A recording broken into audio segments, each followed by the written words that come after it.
Good afternoon, everybody. I want to thank you for coming to learn about Access to Justice Author, and I hope everyone is enjoying the conference. Just want to introduce myself. My name is Jay Carl. I'm a law student and a project manager here at Chicago-Kent College of Law. I am in my third year of evening division classes, and prior to coming to law school and being a project manager, I worked for about 5 years in technology and spent about 2 years doing technology project management. So I do work for a specific center of the law school called the Center for Access to Justice and Technology. And what we're primarily interested in finding innovative ways to increase access to justice through technology.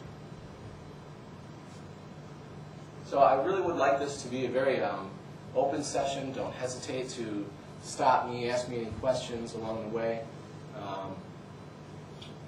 So anytime you guys have any questions, don't hesitate to ask.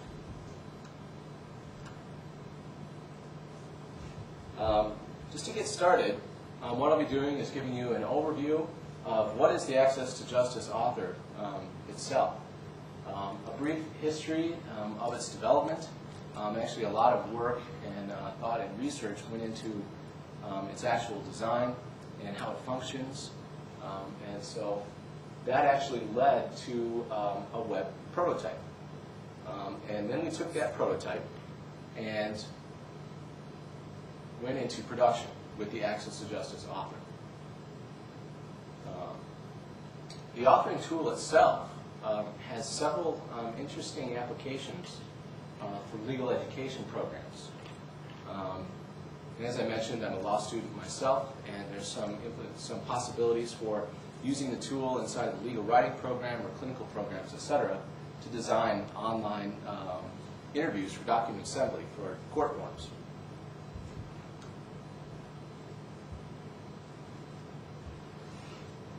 Chicago-Kent and CALI partnered to create the Access to Justice Author, and other funding came from the Center for Access to the Courts Through Technology, the State Justice Institute, and the Legal Services Corporation. What is the Access to Justice Author? The Access to Justice authoring system is essentially a software tool that is comprised of two parts. It's got a desktop authoring system and a server-side player. And what it does is it allows users of the tool to rapidly and easily create web-based interviews for document assembly. So basically the tool is designed to be used by lawyers, law students, legal aid organizations, court personnel to quickly and rapidly create these web interviews for document assembly for court forms, custody complaints, small claims, fee waivers, name change interviews, pretty much anything that you can think of.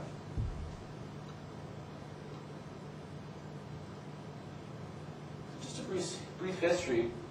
From 1999 to 2002, Chicago-Kent College of Law partnered with the Illinois Institute of Technology, the National Center for State Courts, the State Justice Institute, the Open Society Institute, and the Center for Access to Courts Through Technology to implement a project called Meeting the Needs of Self-Represented Litigants, a consumer-based approach. And in this project, the main focuses were to identify the major barriers of access to justice for self-represented litigants, to employ design techniques to remove those barriers, and then take the lessons learned from that and translate that into a conceptual design. And this turned out to be a web-based guided document assembly prototype.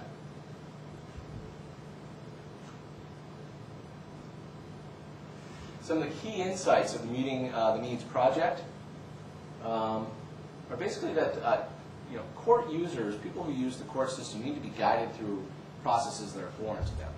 And I mean, everybody knows that the court system is extremely complex. It's very, very difficult to figure out, even for attorneys. I mean, you have to go through 3 years of law school, and even then, you know, a person that's fresh out of law school has to go through, what, 3 or 4 years of learning how the court system works, what forms to file, when, and with whom, so on and so forth. And then to make things even more complicated, you know, court systems vary from jurisdiction to jurisdiction, and it gets even more complex.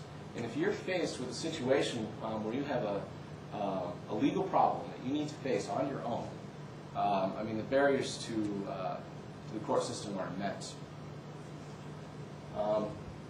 So some of the other insights, you know, we focus on what would make a very large impact. So the simple act of filling out forms is often challenging to self-represented litigants. So the solution is to provide a very simple interface for self-represented litigants to prepare their own court forms, to educate them along the way, to provide just-in-time learning. You know, do I qualify for this procedure? Can I get custody of my children? Can I get a divorce? You know, I don't have any money. Do I qualify for a fee waiver? You know, they could go out and they could read the statute. Oftentimes, courts will prepare pamphlets and things like this, but oftentimes those are still very complicated.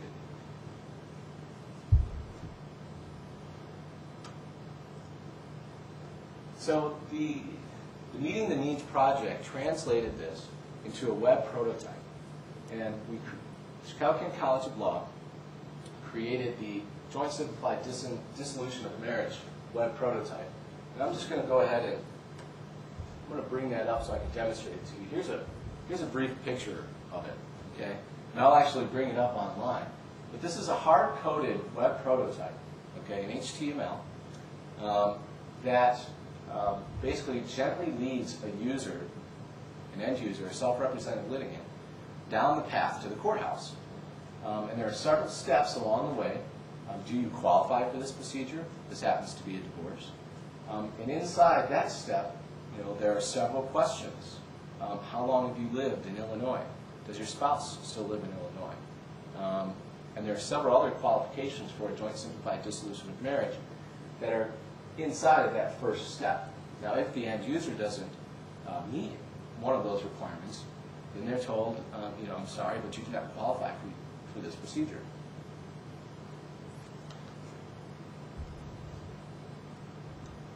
And let me actually jump to the live version here.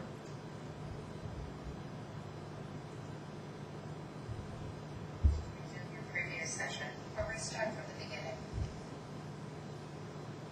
When a user actually comes to the site for the first time, they get the opportunity to register.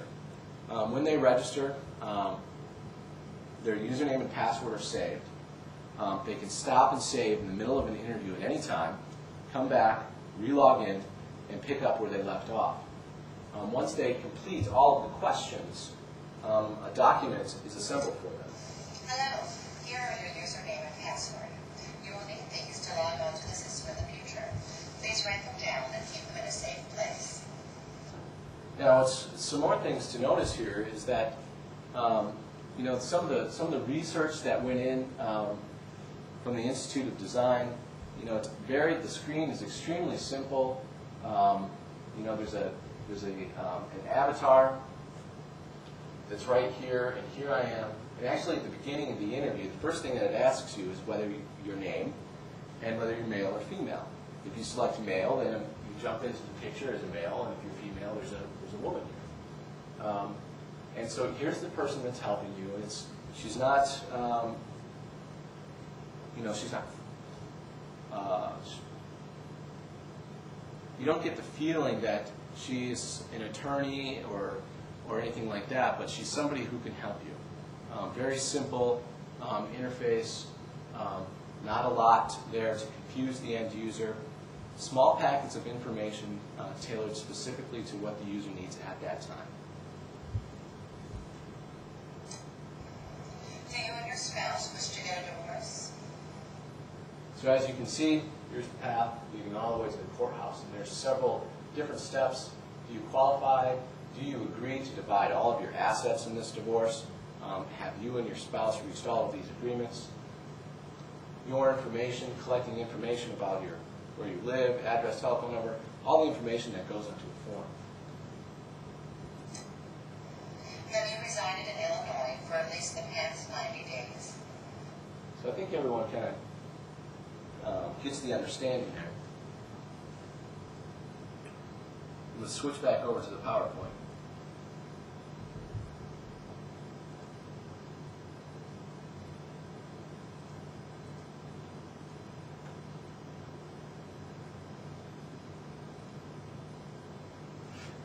So the prototype was a hard-coded piece of software that sat on a server. And is anybody here familiar with ICANN? ICANN is another software product that basically does something very, very similar. Basically web-based guided interviews for document assembly.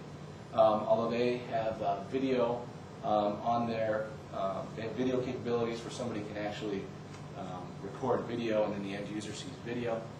But some of the difficulties is that with the hard-coded interview, the time that it takes to actually create the interview, to program all the logic that goes into creating a form, like if the user answers yes to this question, then branch this way and ask this question, and then branch this way and ask this question, and if this condition is true, then don't ask these sets of questions, and so on and so forth. The time and money that it takes to program that is considerable. And so, as a result, you don't see many of these types of interfaces in courts or available on legal aid or self-help websites. So, essentially, what Access to Justice Author does is it's a software tool for creating these things rapidly and easily.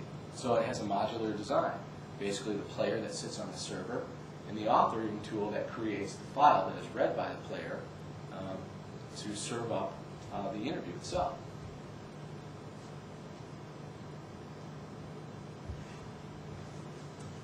This is just a splash screen of the actual authoring tool. In a little bit, we'll get to a live demonstration.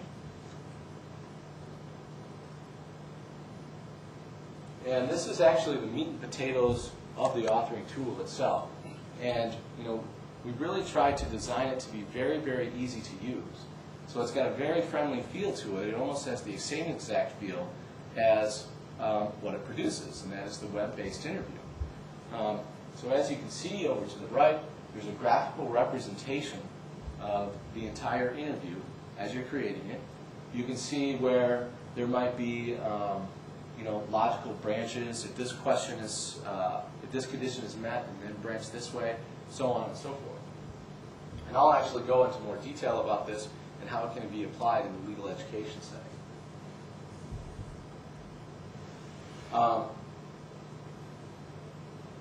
Some of the genius actually in the tool itself is that it doesn't. I mean, there's so many different applications for it. The actual data that comes out. Okay, so an end user goes through an online interview created with Access to Justice Author, and so now what you have is you've got essentially a bunch of variables.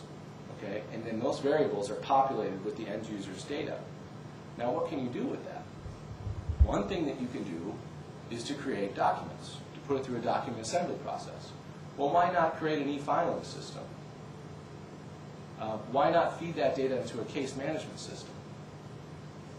Why not feed that into, to move outside into other applications, to a medical record system or an intake system for a help desk, for instance?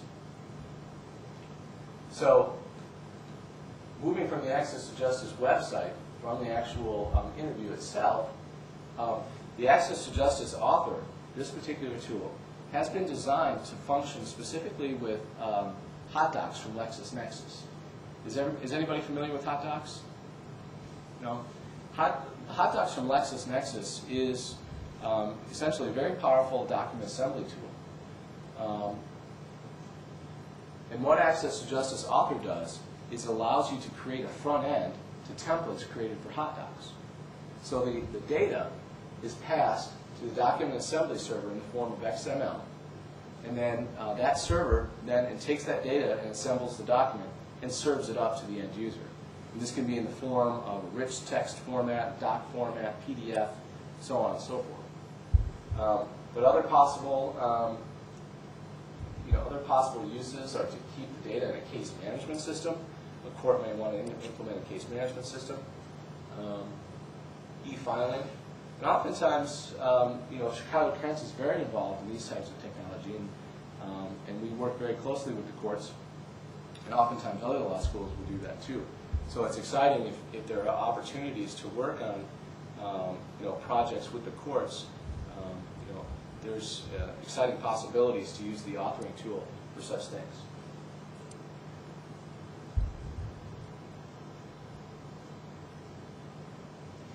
So one of the things that Chicago Kent and CALI will be exploring in the next phase of the project is what are the next steps? Okay, the next steps, now that we have this software tool to create these online documents, these online interviews, and we have the factory to do it, let's create them. And I know from experience, actually, that the work that goes into creating an online interview for a forum is very educational. For instance, I created an interview for child custody that would allow an end user to determine whether they're eligible for child custody, answer all of these questions, and then at the end they'll have a complaint for custody and any other supporting documentation that's required. And what I did for this is I first needed to understand how the law worked and how it related to the form. If you look at a form, you could just start filling it out. You have no idea whether you qualify for the process. So the actual interview itself moves beyond just document assembly. I mean, what you could do, theoretically, to put a form online is to stick the form up there like a fillable PDF. Okay? And that's all you've got. But this takes it a step further. The Access to Justice Author takes it a step further. And you have the capability to put in a qualification section and to educate the user. What is custody? Well, does the person really know what custody is? Okay, what is sole custody? What does legal custody mean? So these are all terms that the end user needs to understand if they're going to fill out the form. So Access to Justice kind of removes that barrier and gives the opportunity to educate the user at the same time. So what I did as a law student is I created this memo, researched the law, and then I went through and I first did a script for the actual interview itself, created a Word document with all the logical branching and everything in there and how I would ask the questions. And then I actually created the interview in the authoring tool. And so there's a possibility here, to use this technology in conjunction with legal writing programs, with clinical education programs to actually apply, perhaps family law, educational courses, with actually creating these interviews, using students' knowledge that they learned in a real application to serve justice to self-represented litigants.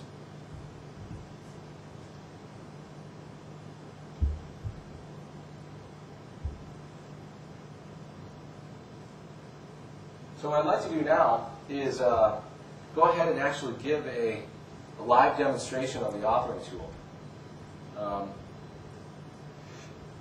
And what you're seeing here is, as I mentioned before, this is one of the largest interviews that I've ever created. Okay, this is kind of an example of what's possible. Most interviews that I've created so far haven't been this complicated, but this is just this is an interview for a fee waiver. Okay, for one form. And what could be more important than a fee waiver to self-represented litigants, to people who can't afford an attorney? But this kind of gives you an idea of some of the complexity that goes into actually filling out one of these forms. So if you were to sit down and walk somebody through the process and ask them questions and fill out the form for them, this is kind of like the thought structure and all the questions that you would have to ask this person.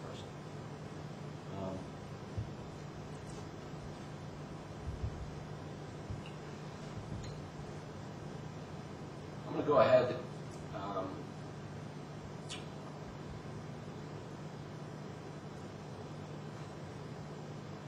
going to go into an overview of how the actual authoring tool functions. So this is kind of a little bit more technical, so if you have any specific questions, go ahead and ask. As I mentioned before, in the interview itself, the data that is collected actually populates variables. So the tool, this is a list of all the variables that are used in this particular interview. So there's different types of variables. There's number variables, text variables, true-false variables, multiple choice, any different type of variable that you would think of. And as I mentioned before, the tool, this particular version of the tool has been designed to work very closely with hot docs. So this, we actually have the capability to load variables from a hot docs component file. But in actually designing the interview, as I demonstrated before, certain questions would want to be gathered or chunked into various steps. And so we have the capability to create 12 steps. So that's our inside joke there. It's our 12-step program. But you know, this particular interview is one of the larger interviews, and I've got 11 steps in this particular interview. And these are all customizable. You can remove steps, add steps, put whatever text here you would like. And as you can see, the further you get along the road, as you get closer and closer to the courthouse and to actually completing the documents. So the end user actually has a feeling that they're making progress as they move through the interview itself.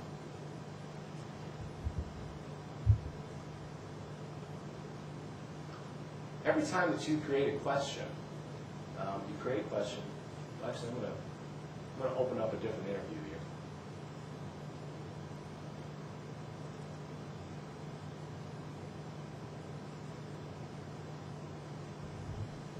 A little bit fewer questions.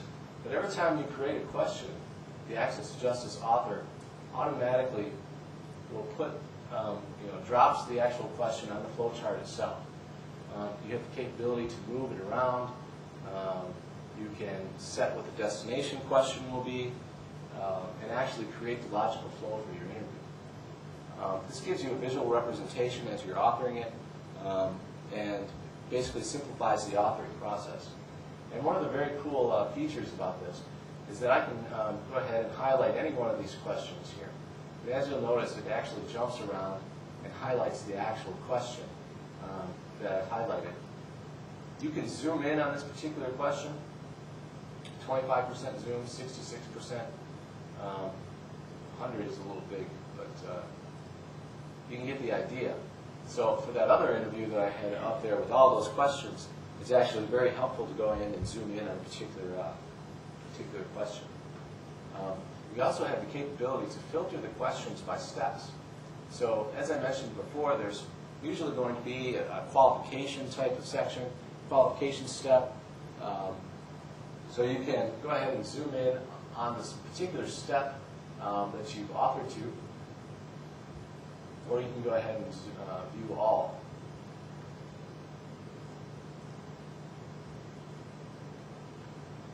Now, also included in the actual visual representation, you'll notice that there are some little icons hanging off some of these questions. These are just indication about what's going on for that particular question.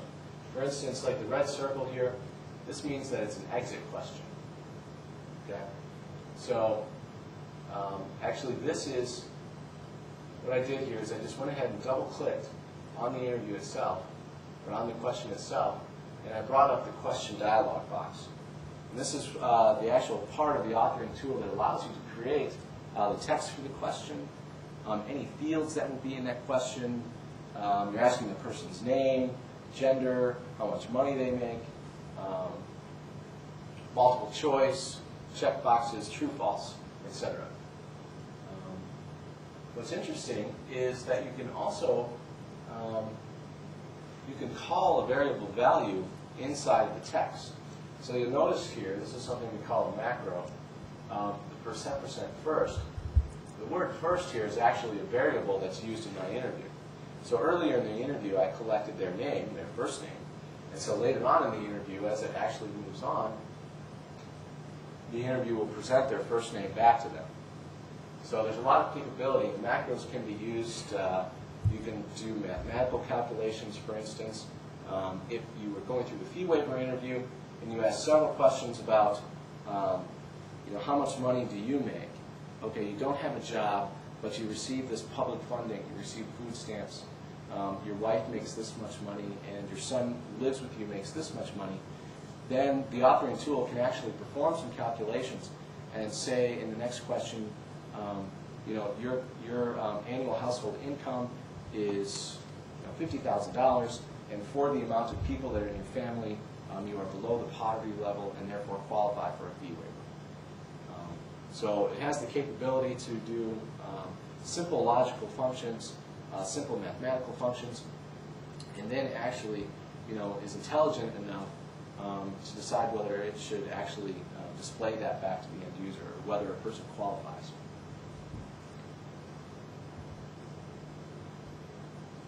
I'm going to go to the first question here. You have the capability to attach audio to each question. And it's simply MP3 format.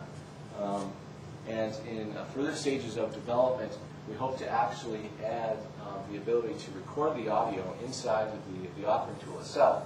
But right now we're using an open source tool called Audacity that allows us to go ahead and record the audio and edit it into single MP3 files for each question and attach it to the question itself. Welcome to the Ventura County Name Change Interview. This program helps adults in Ventura County fill out forms so that they can legally change their names. Click Continue to get started.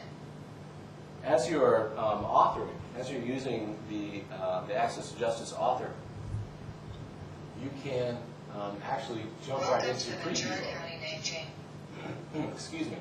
So actually, as you're actually creating the interview itself, you can jump back and forth into preview mode to actually see how it will be displayed online. And what you're doing here is actually part of the desktop tool itself is the Access to Justice player, the part that actually resides on the server. So you know exactly what it will look like online. First, please enter your current name and select your gender.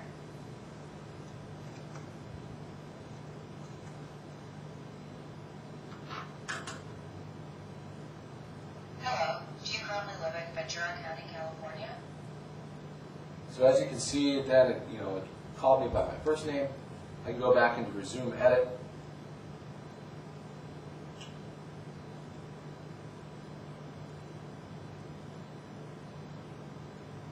And there's the macro that's calling my first name.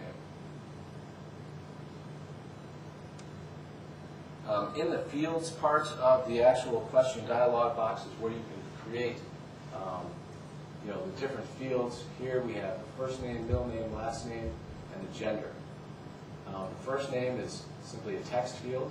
There's a whole drop-down list of all the different types of fields that you can have. You can put a label, any type of label. Anything goes there. And as you can see, in real time, it kind of gives you a thumbnail view of what your question will look like. And so here, you can put any types of labels that you'd like.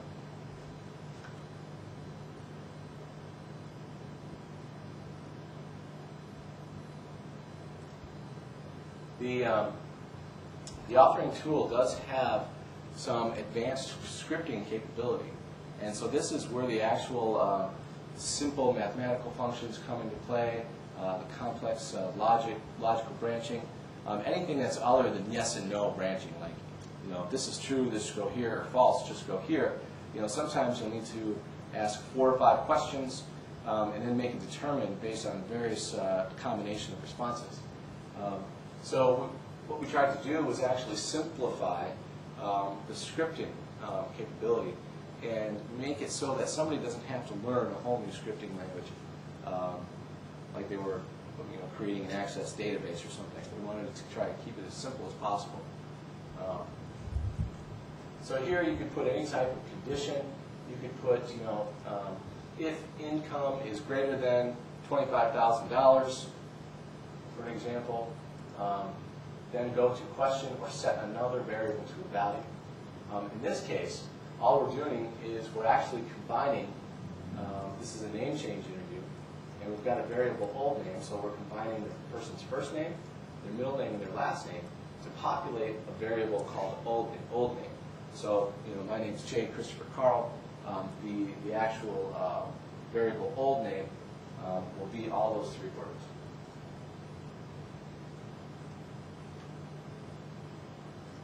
The tool also has a very nice reporting feature. There's a script report, which basically comes back with every single question that's in your interview in the question text.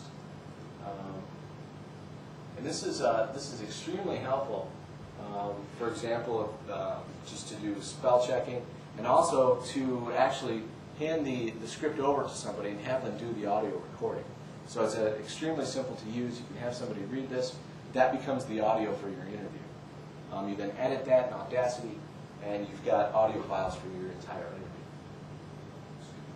Yeah? If you're editing from this, will this change your flow chart?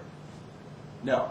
Actually, what it does is it just, it just reads whatever you programmed in there, and you'd have to actually go back into the authoring tool and do all the edits.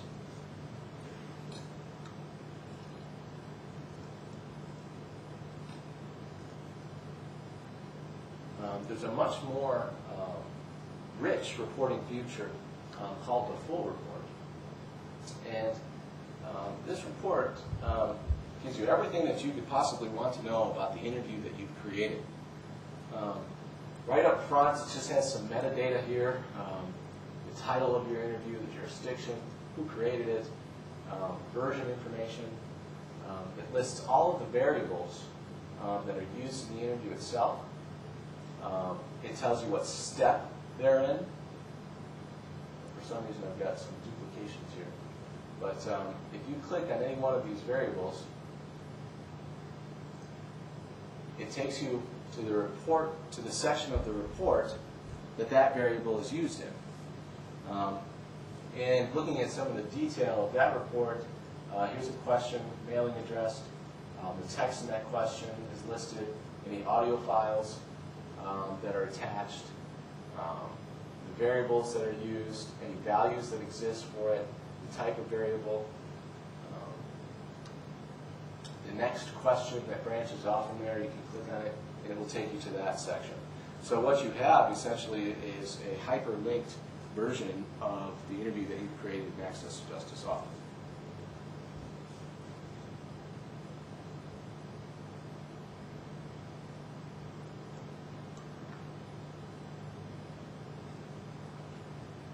The upload capability, as I mentioned before, you have a server side that actually plays the interview that you create with Access to Justice Author. And there's just an INI file that sits there that points to a URL, and you can upload your interview to a document assembly server, the server that you're running A2J-Author on. And as I mentioned, there's the XML output that can not only go to document assembly, perhaps e-filing, case management systems, etc. Does anybody have any questions about anything so far? I feel like I've been talking. No questions? In actual practice, are the clients or the people able to do this without any kind of assistance Other than the authoring tool itself? I'm talking about the end user who's wanting the name change or whatever. That is the goal. We actually, with the web prototype, the Joint Simplified Dissolution of Marriage, did go through some usability testing, and the results were extremely favorable. There were other projects that don't use office. They were purpose built. You know what I mean? One office, or not one office, custom built from scratch. They're very successful. That's why we did it, because now we've got something that we can build instead of having purpose built. So we know that the concept is yes. It's mostly over time. You are not a legal adult. got, what is ICANN, what's ICANN's website? I never heard of it. I don't know off the top of my head. I have to look it up. It's called ICANN, is that the same ICANN as the internet? Right.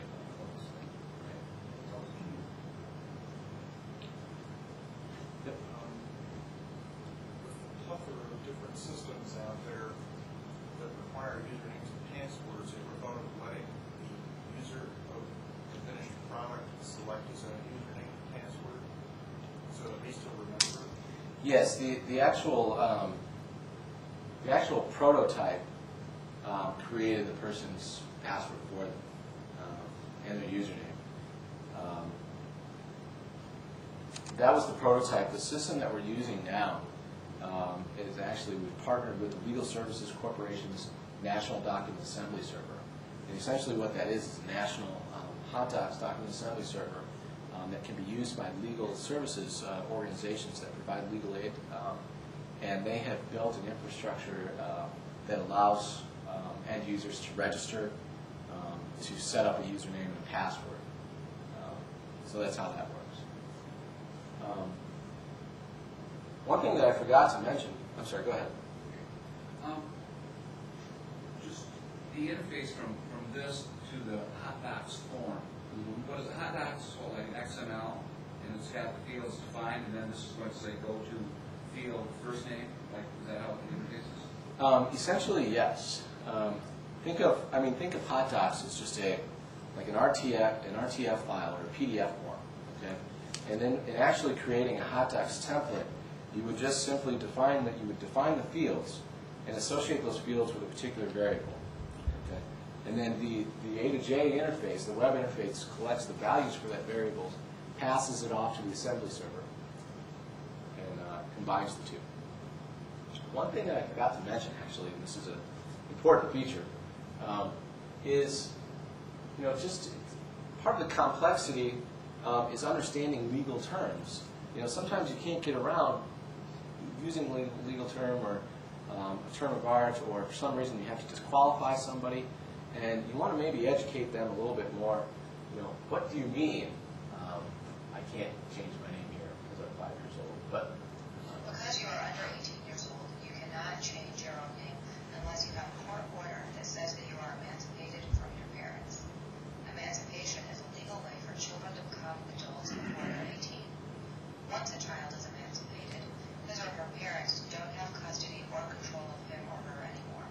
To learn more about emancipation, click on the word here. so you have the capability to put in some just-in-time learning right there. As you saw, this says, what do you mean? So I click on Because learn you are more, under 18.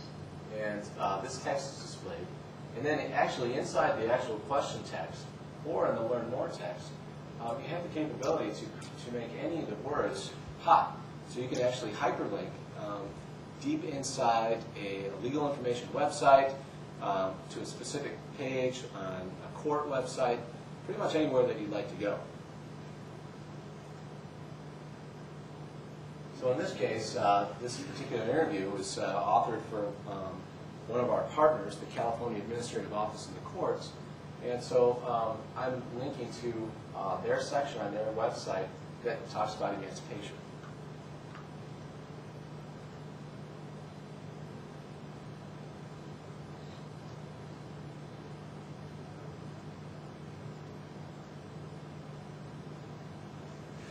Any other questions? So here's I wanted to use this system for something other than what it was initially intended for. Let's say I wanted to use the interview function to, let's say, guide law students through the legislative history process in Maryland, and then maybe come up with a sheet at the end telling them, viewing the steps they need to do relative to their circumstances. Could it be used in that fashion? Absolutely. I mean, that's really part of the excitement about this tool are the breadth of applications that are available. You can use the tool as in actually developing court forms for educational purposes. The actual process of learning how to do how to create the interview is perfect for law students. you could theoretically, as you mentioned, create any type of interview that would take you through some type of legal education. Like, one of the things that I thought of doing was, is everyone familiar with the rule of perpetuities? No? Yeah. Okay, so a very complex property rule, when property, but anyways, the authoring tool could be used, for, calculating rule of perpetuity problems or any type of legal problem. Things start to get difficult, though, because the law is not strictly logical, right? So there's lessons to be learned there as well. Can you change the graphics? No, actually, the graphics, like the people that are involved here in the circle have, are part of the actual design research that was done in the consumer-based approach research project. Are there restrictions on who may use this in terms of license? Does it have to be a non-profit entity? Could it be used in a law firm specializing in some area and wanting to develop interview protocols for their own practice? They would not be able to use it. Under our current grant for this particular version of the product, we are basically we have to provide it to nonprofit organizations that provide legal services. We have to provide the tool for free, but the tool can be, obviously, the tool can be applied to a variety of different situations. So I don't think that we're limited to just providing it to nonprofit legal organizations.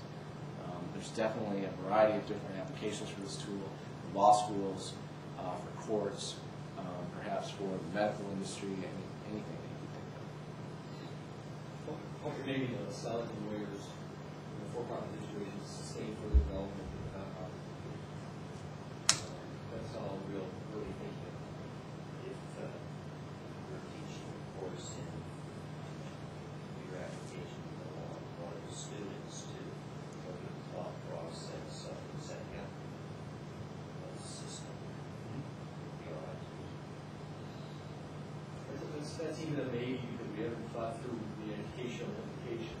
One of the reasons why he's talking about it, but what cases are, we work that out.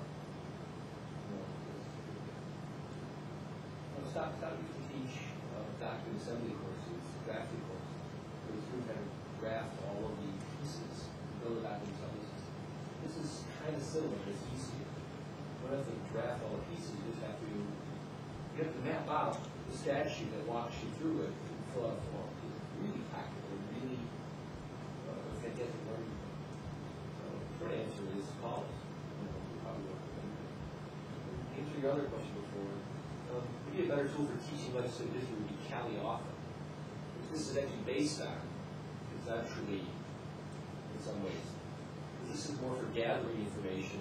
And in teaching situations, you're not gathering as much information. This is what I'm saying. But I like this interface better for some teaching situations. So I really think.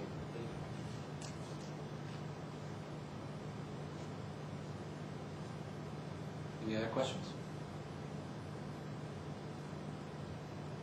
This sounds like an expert system, I think is the term they used years ago. Like an expert system often. Yeah, exactly. But there is no AI or rules-based processing engine. And Kevin actually stuff that you don't have to or something like that. You know what I'm talking about? Actually, okay. The AI model. Have there been any problems in terms of liability? I'm sorry? If there's a problem in the design or the form gets filled out improperly, are there any problems with that? We've been, as far as we've been very careful in the design of the tool that the person, the person using the tool and actually creating the interview, is responsible for what they create with the tool itself. And then there's certainly, after you create an interview, as I mentioned, it's based on legal research, a memo that is created that backs up, why certain things are in an interview, why certain things are actually on a form. Then the interview is actually reviewed by an attorney if it is in a court form and is approved before it is actually published. So the actual creation of a document, the completing of a document,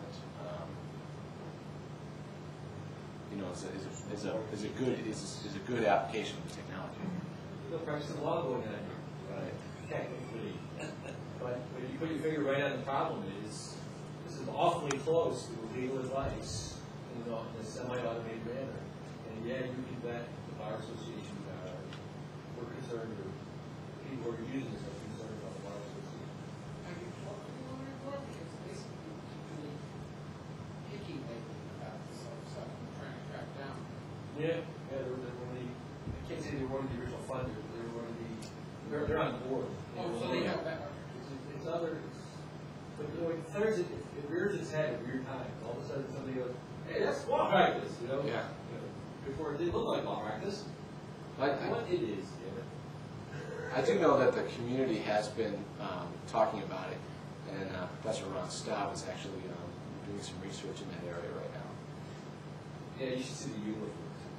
We're not really, or so away. Probably the legislative history example is probably not the best one.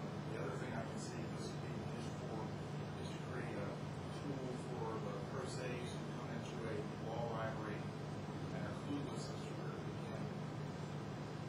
Sure. Yeah. Pathfinder that branches. Yep. That'd be a great idea. It's a lot more friendly looking than just a text document.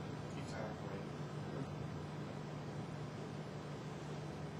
It's interesting. Yep.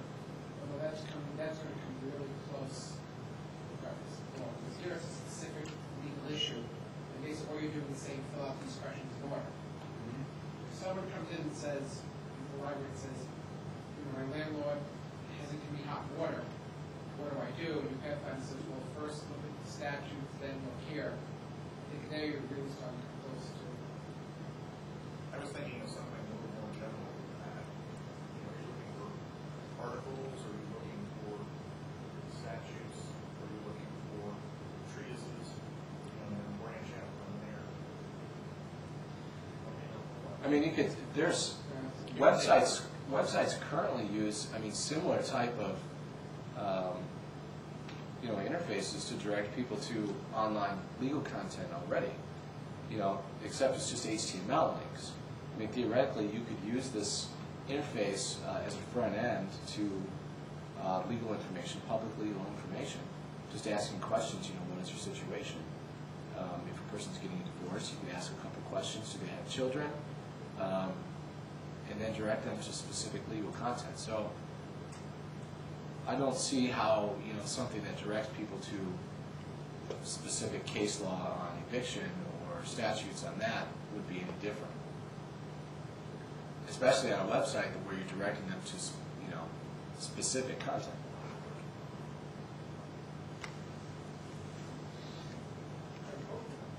It's going to get really bad in the near future. Well, the Electronic filing kicks in the public with electronic file, of course it gets flooded. No response is going to be either shut down electronic filing for the public or educating them more than just here's the forms.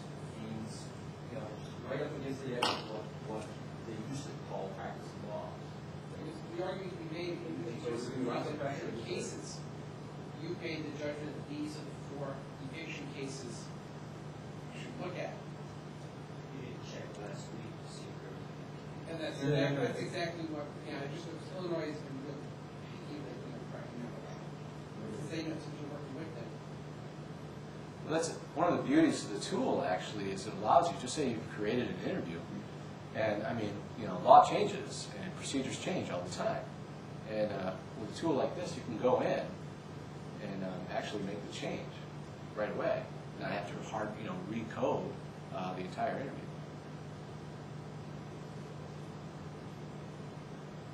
So presumably, if it's being actually used for the creation of court forms, the organization that created it is monitoring it. And the form that's created for the court may or may not be hard copy, is that right? Because it could be an electronic document that's filed, or it could be a hard copy thing that's printed out. And it comes back to the document PDF at this point, because, you know, code finding isn't stable everywhere. So hopefully when it becomes stable, more stable everywhere, then you set build one or two back into this. You know, and basically come back and say, you want the doc or you want us to file it right now? You know, push your thumb against the thumb for the receiver. See some applications of various state agencies who deal with the public, where they, And I think part of the research that went into this was actually with electronic filing in mind, and combining that with a case management system, where you could serve up a court net in essence. Here are the cases. Here are your cases. Here's your case history. Like it's kind of like online banking. Court ATMs. Yeah. We find 200 dollars. Please submit your own. That's right. Yeah. So I'll be here. The rest of the afternoon and all day tomorrow. So if you have any further questions, contact me. My email address is in the program.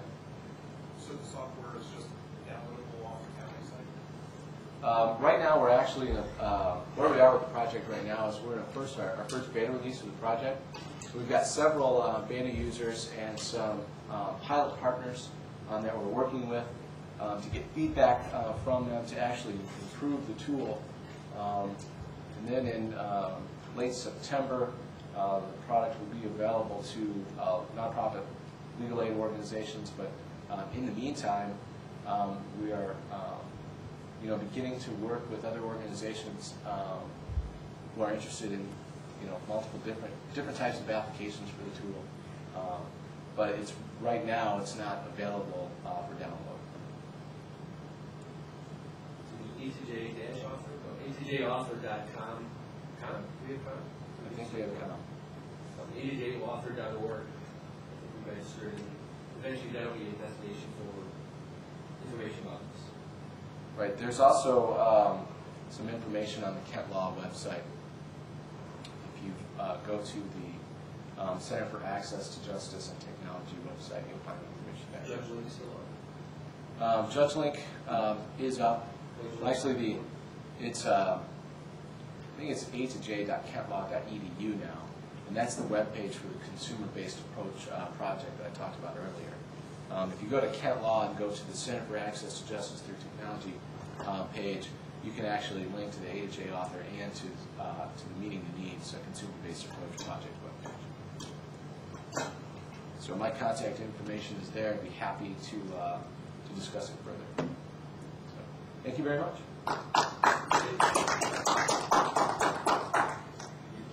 Thanks, Ed.